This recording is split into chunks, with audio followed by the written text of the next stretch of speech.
I was talking to a guy yesterday who voted for President Obama, and he said to me, extraordinarily, he said, well, maybe this is what you get when you elect somebody who, before he was president, had never actually run something. And I know Mitt Romney had talked a lot about that in the last election cycle, but when you look at it, if you run a company before, you know whether or not you've hired the right people, you figure out whether or not you're asking the right questions. And in this particular case, the buck stops with the president, although you never know that listening to Jay Carney, but he did not apparently hire the right people, and he did not ask the right questions. And now, here we are.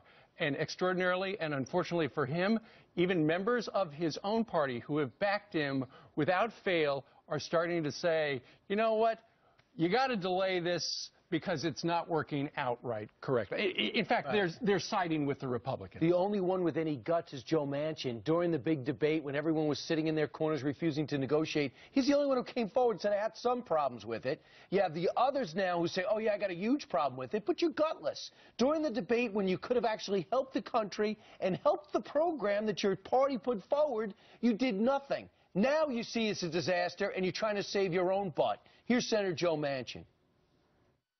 It should be a transition year for 1 year. There should be no fines. And let's work through the problems. We've got a lot of problems. They've been identified. I think everybody's recognized them.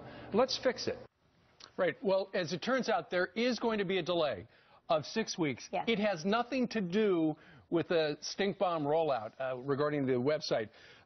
Because there was some kind of vague language in the original law, now what they're going to do is if you buy insurance up to March 31st, you won't get a fine. There was some question about whether or not if you bought it around, you had to buy it around, I think, Valentine's Day. Yes. But now they're going to be very clear, giving people another 6 weeks to buy it. But, Steve, look how many we have up there. 8 congressmen, 3 senators. How much? That's after 1 day. What about the end of the week? They could lose total momentum. The president might have his hand forced by someone like Debbie Wasserman Schultz, who's a leader with the party, Schultz, a leader in the party.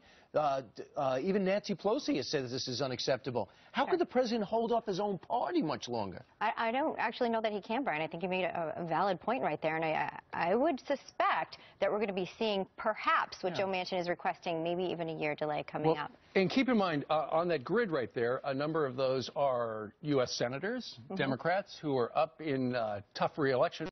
So you can see why they would be doing that. But ultimately, if a number of Democrats switch to the other side, they're effectively saying, you know what, the Republicans were right. The Republicans wanted to delay things because they hadn't worked out the bugs, and now we're going to have to go over to their side, their way of thinking.